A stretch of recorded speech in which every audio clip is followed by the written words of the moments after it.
Robots have become our new space explorers, venturing farther than any human ever has. And since they're essentially their own astronaut class, we tend to treat them like humans. Space agencies have taken it one step further, giving spacecraft a voice and personality through social media. There's a lot of people who follow us because it kind of taps back into that childlike wonderment that they had when they were a kid. I think that we can really connect on a way that is relevant and resonates really well with our audience. When NASA gave its space probes their own Twitter accounts, the public loved it. Suddenly it was, go, buddy, go, you can do it, we're rooting for you. There was a lot more personal connection with the mission. Now, lots of NASA probes put their own spin on their journeys. NASA's Curiosity rover shares new views of Mars and posts selfies.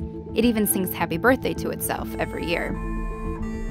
NASA's OSIRIS-REx spacecraft has shown us what it's seen on its journey to an asteroid. Some spacebots even have a bit of attitude. Juno is named for the goddess Juno, who could see through all of the god Jupiter's shenanigans. So there's a fierceness to that account that's almost like, Beyonce in space. And when a mission is ending, these spacecraft say goodbye. China's U-2 spacecraft sent a farewell message before engineers shut it off.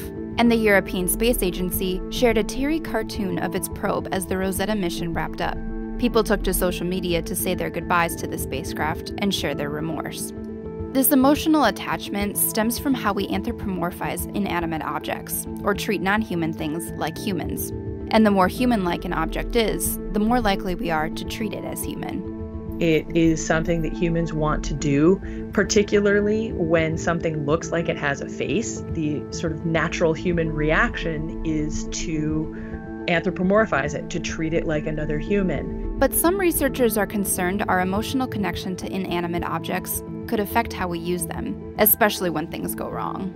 U-2's goodbye was so sad, the entire internet mourned the rover, and the media pronounced it dead. The Daily Show even spoofed the farewell message to lift people's spirits. Good night, humanity.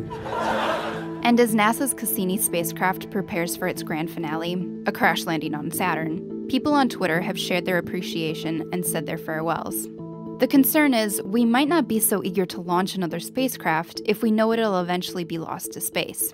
But Smith says she thinks the emotional attachment does more good than harm. On the contrary, I think that forming more emotional bonds with the spacecraft makes it easier to root for them. You root for things and you pull for things that you love. The public is not going to be in control of spacecraft operations. Not that the teams are dispassionate here. They love these explorers, but they know full well that they are not people and that they are robots. They are tools there to do a job. So it's probably not a bad thing we give these probes a human side. It can get people interested in exploring space, even if it does make it harder to say goodbye.